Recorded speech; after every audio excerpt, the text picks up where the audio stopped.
আসসালামু আলাইকুম।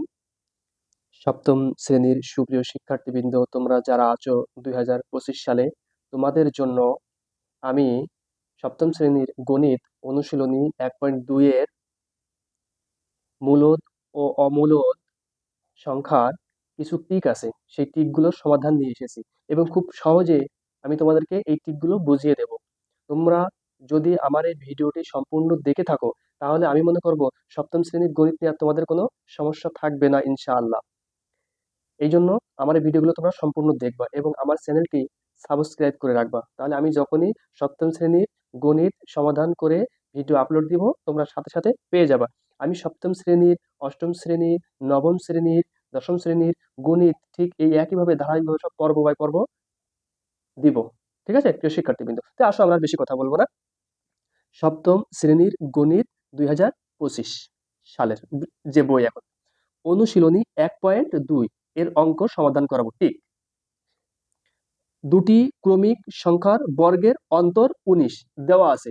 বর্গের অন্তর, বর্গ মানে কি স্কোয়ার বা রুট, আর অন্তর মানে কি, যখনই তোমরা খেয়াল করবা যে গণিতের অন্তর বলবে, অন্তর মানেই বিয়োগ।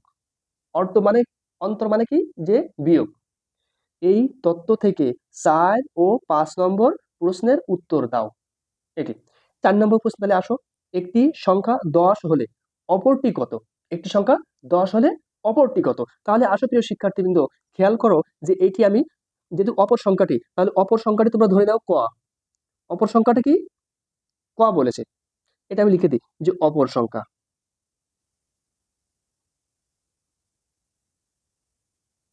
অপর সংখ্যাটি কত? ক। এবং একটি সংখ্যা দেওয়া আছে কত? 10। এদের বলেছে বর্গের অন্তর। তাহলে যেহেতু 10 বড়, এই জন্য এই 10 কে এখানে তোমরা কি করবা? স্কয়ার করবা। আর অন্তর বলেছে, অন্তর মানে কি প্রিয় শিক্ষার্থীবৃন্দ? বিয়োগ। এবার অপর সংখ্যাটি কি? ক। তাহলে এই ক বসালাম এবং বলেছে কি, তাহলে স্কয়ার করলাম। আর এই যে অঙ্কটি দেওয়া আছে সেটি এখানে বসিয়ে দিলাম। এরপরে 10 কে যদি স্কয়ার করা হয় তাহলে কত হয়? 100 বিয়োগ এই ক স্কয়ার ইকুয়াল কত? 19। এরপরে এই মাইনাস ক স্কয়ার এখানে বসলো, আর 19 এখানেই থাকলো 19 এর জায়গায়। এবার 100 এই পাশে প্লাস আকার আছে, তাহলে ওই পাশে গেলে কি হবে? মাইনাস হবে। এরপরে মাইনাস ক স্কয়ার ইকুয়াল মাইনাস 100 থেকে 19 বিয়োগ করলে কত হয়? 81। মাইনাস এই মাইনাস এই মাইনাস চলে গেল, গেলে এবার ক ইকুয়াল 81। এই যে স্কয়ার আছে এই পাশে গেলে তাহলে কি হবে? রুট হবে। অতএব ক ইকুয়াল 81 কে যদি রুট করা হয় তাহলে কত হয়? 9 হয়। কারণ 9 গুণ 9 কত? 81। তাহলে আমি কি বলেছি? বর্গ মানে কি? কোনো সংখ্যাকে সেই সংখ্যা দ্বারা গুণ করলে যে ফলটি পাওয়া যায় তাকে কি সংখ্যা বলে? বর্গ সংখ্যা বলে। এবং ওই সংখ্যার এই মূলটাই হচ্ছে কি? বর্গমূল। তাহলে এটা আমরা অপর সংখ্যাটি কত পাইছি? 9 পাইছি। তাহলে অ্যান্সার হচ্ছে কি? এই 9। এরপরে খেয়াল করে প্রিয় শিক্ষার্থীবৃন্দ, এটি আরেক ভাবে করা যায়। যেহেতু একটি সংখ্যা কত আছে? 10 আছে, বিয়োগ এখানে এমন একটি অঙ্ক নিতে হবে যেন বর্গ করলে এর থেকে বিয়োগ করতে হবে। তাহলে এর থেকে যদি বিয়োগ করতে হয় তাহলে আমরা এখানে 9 নিব, 9 কে স্কয়ার করলাম। তাহলে এখানে কত হলো? বর্গ করলে 100 বিয়োগ 9 কে বর্গ করলে কত হয়? 81 ইকুয়াল 100 থেকে 81 বাদ দিলে কত হয়? 19 হয়। এই যে 19 আর এই যে 19 ছিল, মিলে গেছে। তাহলে কোন অঙ্ক নিয়েছি আমরা? 9। ওকে বর্গ করেছি, তাহলে এই 9 হচ্ছে গিয়ে অ্যান্সার। এই দুটি নিয়মে তোমরা করতে পারো প্রিয় শিক্ষার্থীবৃন্দ।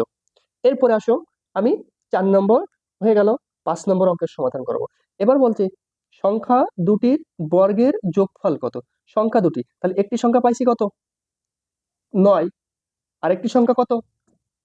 10 দেওয়া আছে। তাহলে এই দুইটি সংখ্যার বর্গের যোগফল হয়েছে। তাহলে দুটি সংখ্যার বর্গের যোগফল, তাহলে 10 স্কয়ার যোগ 9 স্কয়ার। 10 কে স্কয়ার করলে কত হয়? 100 যোগ 9 কে স্কয়ার করলে কত হয়? 81। 100-র সাথে 81 যোগ করলে কত হয়? 181। আমার অ্যান্সার কোনটি? 181 আছে। গ নম্বরে 181 আছে। তাহলে গ নম্বর আমার অ্যান্সার হয়ে গেল প্রিয় শিক্ষার্থীবৃন্দ। এরপরে আসো 6 নম্বর টিকে সমাধান করাবো। 0.0 1 এর বর্গমূল নিচের কোনটি? অপশনে আছে কতে 0.01, খ নম্বরে 0.1, গ নম্বরে 0.0001, ঘ নম্বরে আছে 0.0001।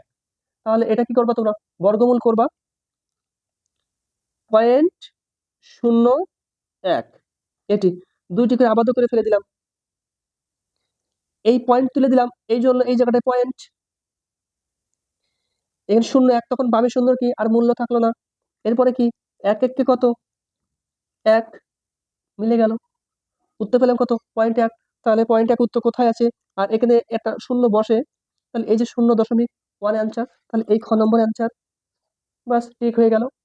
এইভাবে প্রিয় শিক্ষার্থীবৃন্দ, তোমরা গণিতের সে যে কোনো ক্লাসের এইভাবে যদি বর্গমূল, বর্গ সংখ্যা, বর্গের অন্তর,